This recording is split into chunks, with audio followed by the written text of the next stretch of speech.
முதலமைச்சர் வாயை திறந்து பேசுறாரா? பேச மாட்டேங்கிறார். அவருக்கு இருக்கக்கூடிய ஒரே கவலை என்ன? திமுக மேல என்ன பொய் வழக்கு போடலாம், என்ன பொய் கேஸ் போடலாம். எங்க தண்ணி வருதோ இல்ல அங்க தண்ணி வரணும். காவிரி சொன்ன. தமிழ் பேசும் அனைத்து நல்ல வளங்களுக்கும் என் இனிய வணக்கம்யா. தமிழ்நாடு பாலிடிக்ஸ்ல இப்போ DMK versus TVK political clash இன்னும் ஒரு லெவலுக்கு போயிருக்கு. அதாவது ஒரு பக்கம் தமிழ்நாடு சீஃப் மினிஸ்டர் விஜயோட கவர்மெண்ட், இன்னொரு பக்கம் லீடர் ஆஃப் ஆப்போசிஷன் அதாவது உதயநிதி ஸ்டாலின் தலைமையிலான டிஎம்கே ஆப்போசிஷன். இந்த ரெண்டு சைட்ஸ்க்கும் ஆல்ரெடி அசம்பிளிக்குள்ள நிறைய பொலிட்டிக்கல் கிளாஷ் நடந்துட்டு இருக்கு. ஆனா இப்ப வந்திருக்கிறது இஷ்யூ ரொம்ப சீரியஸான பொலிட்டிக்கல் டிபேட்டா மாறி இருக்கு. உதயநிதி ஸ்டாலினோட அரெஸ்ட், அதாவது போலீஸ் அரெஸ்ட். கொஷினிங்ஸ் என்னன்னா ஸ்டேஷன் பெயிலே விட்டுட்டாங்க. அதுக்கப்புறம் டிஎம்கோவோட ஸ்ட்ராங் ரியாக்ஷன். அது மட்டும் இல்லைங்க, இது பொலிட்டிக்கல் வெண்டட்டா இல்லைன்னா போலீஸ் ஆக்ஷன் லீகலா ஜஸ்டிஃபைடா என்ற டெபேட் இப்போ தமிழ்நாடு பாலிடிக்ஸ்ல ஹாட் டாபிக்கா போயிட்டு இருக்குங்க. உதயநிதி சைட்ல இருக்கிற கவர்மெண்ட்டை கிரிட்டிசைஸ் பண்றாங்களா, விஜய் அவர்கள் சைட்ல இருக்கிற கவர்மெண்ட்டை கிரிட்டிசைஸ் பண்றாங்களா, இல்ல விஜய் அவர்களோட கவர்மெண்ட் சைட்ல எல்லாம் டேக் இட் ஓன் கோர்ஸ்னு ரூலிங் சைடு ஆர்கியூ பண்ணுது. அப்போ ஆக்சுவலா என்ன நடந்தது? உதயநிதி என்ன இஷ்யூல அரெஸ்ட் பண்ணப்பட்டார்? விஜய் அவர்களோட கவர்மெண்ட் மேல டிஎம்கே என்ன அக்யூசேஷன் வச்சிருக்காங்க? இந்த அரெஸ்டுக்கும் விஜய் பொலிட்டிக்கல் அட்வான்டேஜா எடுத்துப்பாதா, இல்லனா இது டிஎம்கேக்கு ஒரு சிம்பத்தியா அட்வான்டேஜா கிரியேட் ஆகுமா? ஸோ இந்த வீடியோல எல்லாத்தையும் கம்ப்ளீட்டா பார்க்கலாம். ஸோ வீடியோவை ஃபுல்லா பார்க்கறதுக்கு முன்னாடி தயவு செஞ்சு சப்ஸ்கிரைப் பண்ணிட்டு வீடியோ தயவு செஞ்சு ஃபுல்லா பாருங்க. ஸோ வீடியோவை ஸ்கிப் பண்ணாம ஃபுல்லா பாருங்கள். ஃபர்ஸ்ட் சிம்பிளா டைம் லைனை பார்க்கலாம். அதாவது ரீசெண்டா உதயநிதி ஸ்டாலின் அவர்கள ஒரு பெரிசா ஒரு பெயரை ஒரு கான்ட்ரவர்ஷியல் ரிமார்க்கா சம்பந்தப்பட்ட complaint and police case register ஆயிருந்தது. அந்த கேஸ்ல ஆகஸ்ட் 4 உதயநிதி ஸ்டாலின் அவர்கள் போலீஸ் கஸ்டடியில கொஸ்டினிங்காக அழைக்கப்பட்டு போனார். செவரல் ஹவர்ஸ், அதாவது கிட்டத்தட்ட ஒரு காலையில கூட்டிட்டு போனவங்க ஒரு 12 மணி நேரம் நினைச்சுக்கோங்களேன், 10 மணி நேரம் கொஸ்டினிங் நடந்தது. அப்படி இப்படி போயிட்டு வர்றது எல்லாமே. அதுக்கு பிறகு ஸ்டேஷன் பெயிலேயே அதை ரிலீஸ் பண்ணிட்டாங்க. இப்போ இம்பார்ட்டன்ட் பாயிண்ட் என்னன்னா, இந்த இன்சிடென்ட்டை சிம்பிளா அரெஸ்ட் ஆயிட்டாருன்னு மட்டும் பார்க்க முடியாது. பிகாஸ் உதயநிதி ஸ்டாலின் ஒரு ஆர்டினரி பொலிட்டிக்கல் லீடர் இல்லைங்க. அவரு டிஎம்கே லீடிங்கோட ஒரு ஆப்போசிஷன் லீடர் இல்லைங்களா? அண்ட் ப்ரீவியஸ் கவர்மெண்ட்ல அவர் தான் டெப்டி சீஃப் மினிஸ்டரா இருந்தவர். ஸோ இப்போ ஆப்போசிஷன் பெஞ்சஸ்ல இருந்து விஜய் கவர்மெண்ட்டை டைரக்ட்லி கொஸ்டின் பண்ணிட்டு இருக்காங்க. ஸோ ஆப்போசிஷன் லீடர்ஸ் மேல போலீஸ் ஆக்ஷன் நடக்கும்போது நேச்சுரலி பொலிட்டிக்கல் கான்ட்ரவர்சியா வரும்.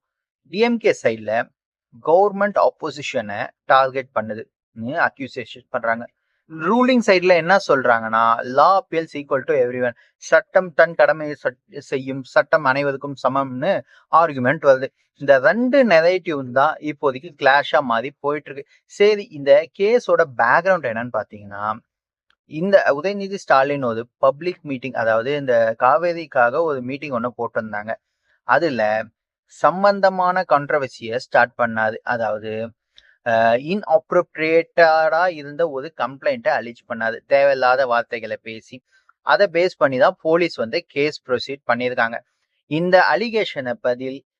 அலிகேஷன் பத்தி பொலிட்டிக்கல் பார்ட்டிஸ் டிஃப்ரெண்டா ரியாக்ட் பண்ணியிருக்காங்க. டிஎம்கே சைட்ல உதயநிதிக்கு அகைன்ஸ்டா பொலிட்டிக்கல் மோட்டிவ் இருக்குன்னு கிரிட்டிசைஸ் வருது. இதுவே ஆப்போசிட் லீடர்ஸ் என்ன சொல்றாங்கன்னா, ரூலிங் கவர்மெண்ட் ஆப்போசிஷன் லீடர்ஸை இன்டிமிடியேட் பண்ண போலீஸ் மெஷினரியை யூஸ் பண்றாங்கன்னு சொல்றாங்க என்ற அலிகேஷன் எல்லா இடத்துலயும் போயிட்டு இருக்குங்க. இது அலிகேஷன் மட்டும் கிடையாதுங்க, அது ப்ரூவ் ஆயிடுச்சுன்னு சொல்ல முடியாது. சேம் டைம் எப்படிங்க, அதே சமயம் போலீஸ் சைட்ல complaint and legal process face பண்ணி தான் இது ஆக்ஷன் எடுத்திருக்கோம்னு சொல்லப்படுது. ஸோ நாம இந்த இஷ்யூவை ரிப்போர்ட் பண்ணும்போது ஃபேக்ட் என்ன, பொலிட்டிக்கல் அலிகேஷன் என்ன, ரெண்டும் செப்பரேட்டா தான் பார்க்கணும். அதுதான் இம்பார்ட்டன்ட். அப்புறம் டிஎம்கே விசஸ் விஜய் அவர்களுக்கு இருக்கக்கூடிய ரியல் பொலிட்டிக்கல் ஃபைட் என்னன்னா, எஸ்பெஷலி விஜய் அவர்கள் சீஃப் மினிஸ்டர் வந்த பிறகு டிவிகே கவர்மெண்ட் அண்ட் டிஎம்கே கவர்மெண்ட்டுக்கு அசம்பிளில டைரக்ட் கான்ஃபிகேஷன் இன்க்ரீஸ் ஆயிருக்கு. உதயநிதி ஸ்டாலின் அவர்கள் ஆப்போசிஷன் லீடரா விஜய் அவர்கள் கவர்மெண்ட்டை ரிப்பீட்டட்லி கிரிட்டிசைசேஷன் பண்ணிட்டு இருக்காரு. ஏர்லியரும் law and order, governance, political credits, political arrest, central state issue மாதிரி டிஃப்ரெண்ட் சப்ஜெக்ட்ல டிஎம்கே வந்து கிரிட்டிசைஸ் பண்ணிட்டு இருக்காங்க. ரீசெண்டா உதயநிதி அரெஸ்ட் இன்சிடென்ட் வந்ததும் அந்த பொலிட்டிக்கல் கான்ஃபிளிக்ட் இன்னும் ஷார்ப்பா ஆயிடுச்சு. ஸோ டிஎம்கேல ஆப்போசிஷன் வாய்ஸை சர்ப்ரைஸ் பண்ண கவர்மெண்ட் ட்ரை பண்ணுது. எந்த கிரிட்டிசைசம் தானே கேக்குறீங்க? விஜய் கவர்மெண்ட் சைட்ல பொலிட்டிக்கல் பொசிஷன் வேற, லீகல் ப்ராசஸ் வேற என்ற ஆர்குமெண்ட்.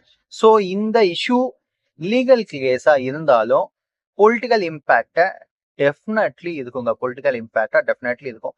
பிகாஸ் போத் சைட்ஸுக்கு 2026 விக்டரிக்கு அப்புறம் first major opposition versus government பேட்டிலா இதுவே ஒரு இம்பார்ட்டன்ட் எபிசோடா போயிட்டு இருக்கு.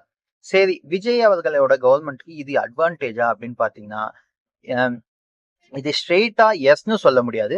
பிகாஸ் அரெஸ்ட் பண்ணின உடனே கவர்மெண்ட் ஸ்ட்ராங்னு ஒரு செக்ஷன் பார்க்கலாம். லா அண்ட் ஆர்டர்ல காம்ப்ரமைஸ் இல்லைன்னு ரூலிங் சைட்ல இருந்து கம்யூனிகேட் பண்ண முடியும். ஆனா ஆப்போசிஷன் சைட்ல ஆப்போசிஷன் லீடரை டார்கெட் பண்றாங்கன்னு டிஎம்கே நெரேட்டிவ் பில்டிங் பண்ணிட்டு இருக்காங்க. அது உதயநிதிக்கு சிம்பதியை கிரியேட் பண்ணலாம். ஸோ சேம் இன்சிடென்ட் ரெண்டு டிஃப்ரெண்ட் பொலிட்டிக்கல் நெரேட்டிவ்ஸை கிரியேட் பண்ண முடியும். Ruling party supporters law is equal for every ஒன்னு சொல்லலாம். Opposition supporters political vendor, political பழி வாங்குதல் அப்படின்னு சொல்லலாம். ஸோ நேச்சுரல் ஓட்டர்ஸ் என்ன திங்க் பண்றாங்களோ அதுதான் ஆக்சுவல் கொஸ்டின். பிகாஸ் எலெக்ஷன் டைம்ல சோஷியல் மீடியா சப்போர்ட்டர்ஸ் மட்டும் ஆப்ஷன் மட்டும் இல்லைங்க, காமன் ஓட்டர்ஸோட பெர்ஸ்பெக்டிவ் தான் ஃபைனலா இம்பேக்டை கிரியேட் பண்ணது இந்த 2026 எலெக்ஷன்ல.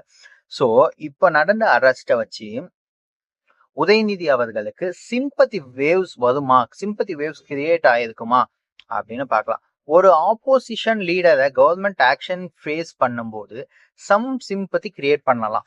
எஸ்பெஷலி அரெஸ்ட்டை பொலிட்டிக்கல் டார்கெட்டிங்னு பீப்புளை வந்து ப்ரிலிவேஜ் பண்ணலாம். ஆப்போசிஷனுக்கு அட்வான்டேஜ் ஆகலாம். ஆனா இங்க ஒரு இம்பார்ட்டன்ட் டிஃபரன்ஸ் இருக்குங்க.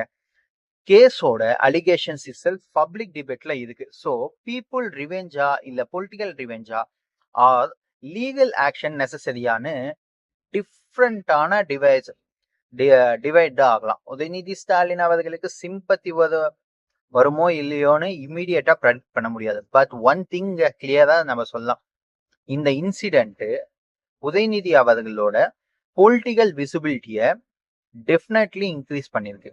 News channel, social media, political discussion எல்லாத்துலயும் உதயநிதி அண்ட் விஜய் அவர்களோட நேம் வந்து சென்டர் ஸ்டேட்டஸ்க்கு வந்திருக்கு. இப்போ இந்த உதயநிதி அவர்களுக்கும் விஜய் அவர்களுக்கும் அசம்பிளில சில பொலிட்டிக்ஸ் இஷ்யூஸ்லாம் போயிட்டு இருக்கு. லைக் தமிழ்நாடு அசம்பிளில விஜய் அவர்களுக்கும் உதயநிதி அவர்களுக்கும் ரெண்டு பேருக்கும் டைரக்டா பொலிட்டிக்கல் ஆப்போனன்ட் இருக்கு. விஜய் சைட்ல இருந்து உதயநிதி அண்ட் டிஎம்கே லீடர்ஷிப்பை டார்கெட் பண்ற பொலிட்டிக்கல் ரிமார்க்ஸ் வச்சிருக்காங்க. உதயநிதி அவர்கள் சைட்ல இருந்து விஜய் அவர்களோட கவர்மெண்ட்டை கிரிட்டிசைஸ் பண்ணிட்டு இருக்காங்க. ஜூன்ல விஜய் அவர்கள் அசம்பிளில உதயநிதி அவர்களோட அப்பாவை பத்தி ஒரு பொலிட்டிக்கல் ரீமார்க் பண்ணது உங்களுக்கு எல்லாத்துக்கும் தெரியும். அது ரொம்ப பெரிய கான்ட்ரவர்சி ஆச்சு. அதாவது அப்பாவை காணோன்ட்டு. ஸோ இது சடனா ஆகஸ்ட்ல ஸ்டார்ட் ஆன ஃபைட் இல்லைங்க, ஆல்ரெடி பில்ட் ஆன பொலிட்டிக்கல் ரிவேலே அப்படின்னு வச்சுக்கலாம். நவ் அரெஸ்ட் கான்ட்ரவர்சி வந்ததும் இந்த ரிவே வந்து இன்னும் விசிபிள் ஆயிடுச்சு. One side ruling CM Vijay, other side opposite leader Udhayanidhi அப்படின்ற மாதிரி போயிட்டு இருக்கு. ஸோ தமிழ்நாடு பாலிடிக்ஸ்ல இந்த பொலிட்டிக்கல் ஈக்குவேஷன் ஃபியூச்சர்ல ரொம்ப இம்பாக்டன்ட் அண்ட் இம்பார்ட்டண்டா இருக்கும். டிஎம்கேவோட நெக்ஸ்ட் மூவ் என்னவா இருக்கும்? அப்போ டிஎம்கே ஃபர்ஸ்ட் என்னதான் பண்ண போறாங்க? ஃபர்ஸ்ட் கவர்மெண்ட்டை கண்டினியூவா கொஸ்டின் பண்ணணும். செகண்ட், இன்னும் இந்த அரெஸ்ட்டை பொலிட்டிக்கல் நெரேட்டிவா யூஸ் பண்ணும் பாசிபிள் இருக்கு. Third, law and order, freedom of speech இஷ்யூன்னு ஹைலைட் பண்ணுவாங்க. ஃபோர்த், விஜய் கவர்மெண்ட்ஸை கம்பேர் பண்ணிட்டே இருப்பாங்க. ஆப்போசிஷனை டார்கெட் பண்றதுக்கு பதிலா கவர்னன்ஸ் மேல ஃபோக்கஸ் பண்ணுங்க. டார்கெட் பண்ணலாம். ஆல்ரெடி டிஎம்கே சைட்ல ஆப்போசிஷன் லீடர் அண்ட் எம்எல்ஏஸ் மேல போலீஸ் ஆக்ஷன்ஸ் செலக்டிவா இருக்குன்னு அலிகேஷன் வந்திருக்கு. But again these are political allegations அப்படின்னு பார்க்கலாம். கோர்ட்ல ஃபைனலா என்ன டிட்டர்மினேஷன் வருதுன்னு தான் லீகலா இம்பார்ட்டன்ட். ஸோ டிஎம்கேக்கு இந்த issue political attack plus mobilisation சரிங்களா, ரெண்டுக்குமே ஆப்பர்ச்சுனிட்டியை கிரியேட் பண்ணியிருக்கு. சரி, டிவிகேக்கு இது ஒரு வார்னிங்கா இருக்குமா அப்படின்னு பாத்தீங்கன்னா, கவர்மெண்ட் பவர்ஃபுல்லா இருக்கும்போது ஆப்போசிட் லீடர்ஸ் பெருசா பேசுற எவ்ரி கான்ட்ரவர்ஷியல் ஸ்டேட்மெண்ட்க்கு போலீஸ் ஆக்ஷன் வந்ததுன்னு பெர்சிவிட்டி கிரியேட் ஆகும். அது கவர்மெண்ட்டுக்கு பொலிட்டிக்கல் ரிஸ்க். பிகாஸ் கவர்மெண்ட் ஸ்ட்ராங்கா இருக்குன்னு காமிக்கணும். ஆனா கவர்மெண்ட் ஆப்போசிஷனா ஃபியர் பண்ணும்போது, அதான் கவர்மெண்ட் வந்து ஆப்போசிஷனை ஃபியர் பண்ணுதுன்னு இம்ப்ரெஷன் வரக்கூடாது. ஸோ விஜய் கவர்மெண்ட்டுக்கு சேலஞ்ச் என்னன்னா, லா அண்ட் ஆர்டரை மெயின்டைன் பண்ணிட்டு all the same time political கிரிட்டிசைஸை டெமோக்ராட்டிக்கா ஹேண்டில் பண்ற இமேஜையும் மெயின்டைன் பண்ணணும். பிகாஸ் பீப்புள்ஸ் கவர்மெண்ட்டை ஜட்ஜ் பண்றது யாரை அரெஸ்ட் பண்றாங்கன்னு மட்டும் இல்லை, how the government handle the situation கூட தான். ஸோ அடுத்து என்னதான் பண்ண போறாங்க அப்படின்னா, இப்போ நெக்ஸ்ட் ஃபியூ டேஸ் ரொம்ப இன்ட்ரெஸ்டிங்கா இருக்கும். உதயநிதி சைட்ல இந்த இஷ்யூவை பொலிட்டிக்கலா எப்படி எடுத்து போகலாம் அப்படின்னு பார்ப்பாங்க. டிஎம்கே சைட்ல state wide protest or political கேம்பெயினுக்கு மூவ் ஆகுமான்னு பார்ப்பாங்க. விஜய் அவர்களோட கவர்மெண்ட்ல இந்த கேஸை லீகல் இஷ்யூவா மட்டும் ஹேண்டில் பண்ணாம இல்லைன்னா பொலிட்டிக்கல் கவுண்டர் அட்டாக்டாகவும் பண்ணுவாங்க. அண்ட் மோஸ்ட் இம்பார்ட்டன்ட்லி பீப்புள்ஸ் இந்த என்டையர் கான்ட்ரவர்சியை எப்படி ப்ரிசர்வேட் பண்ணுவாங்கன்னா, அதுதான் அல்டிமேட். பிகாஸ் தமிழ்நாடு பொலிட்டிக்ஸ்ல இப்போ ஒரு இன்ட்ரெஸ்டிங் பேஸ்ல இருக்கிறது ஒரு பக்கம் நியூ ரூலிங் பார்ட்டிங்க டிவிகே, இன்னொரு பக்கம் லாங் டைம் மேஜர் ரூல்டு பார்ட்டியான DMK, opposition leader Udhayanidhi Stalin and every major கன்ஃபர்மேஷன்ஸ்ல 2026 பொலிட்டிக்கல் லேண்ட்ஸ்கேப்பை ஷார்ப் பண்ண போகுது. ஸோ உதயநிதியோட அரெஸ்ட் எபிசோட் விஜய் கவர்மெண்ட்டுக்கு அட்வான்டேஜா இல்லைன்னா டிஎம்கேக்கு சிம்பத்தி அண்ட் பொலிட்டிக்கல் கம்பேக்கு ஒரு ஆப்பர்ச்சுனிட்டியா? இதுக்கு ஆன்சர் நீங்க தாங்க பண்ணணும்னா, இதுக்கான ஆன்சரும் வந்து ஈஸியா வந்து கிடைக்காது, இமிடியேட்டாவும் கிடைக்காது. பட் இந்த இன்சிடென்ட் விஜய் விசஸ் டிஎம்கே, அதாவது விஜய் விசஸ் உதயநிதி பொலிட்டிக்கல் பேட்டல டெஃபினெட்லி இன்னும் இன்ட்ரெஸ்டிங்கா மாத்திருக்கு. உங்களோட ஒப்பீனியன் என்ன? உதயநிதி மேல நடந்த பொலிட்டிக்கல் ஆக்ஷன் லீகல் ப்ராசஸா இல்லைன்னா political vendetta? And Vijay versus Udhayanidhi இந்த பொலிட்டிக்கல் பேட்டல்ல ஃபியூச்சர்ல யாருக்கு அட்வான்டேஜ் இருக்கும்? கமெண்ட்ல உங்க ஒப்பீனியன்ஸை சொல்லிட்டு போங்க. வீடியோ உங்களுக்கு யூஸ்ஃபுல்லா இருந்தால் லைக் பண்ணிக்கோங்க. தமிழ்நாடு பாலிடிக்ஸ்ல டெய்லி இம்பார்ட்டன்டான updates, political analytics, current affairs வீடியோஸும் வரும். சேனலை சப்ஸ்கிரைப் பண்ணிக்கோங்க. நன்றி மக்களே, நம்ம அடுத்த வீடியோல சந்திப்போம்.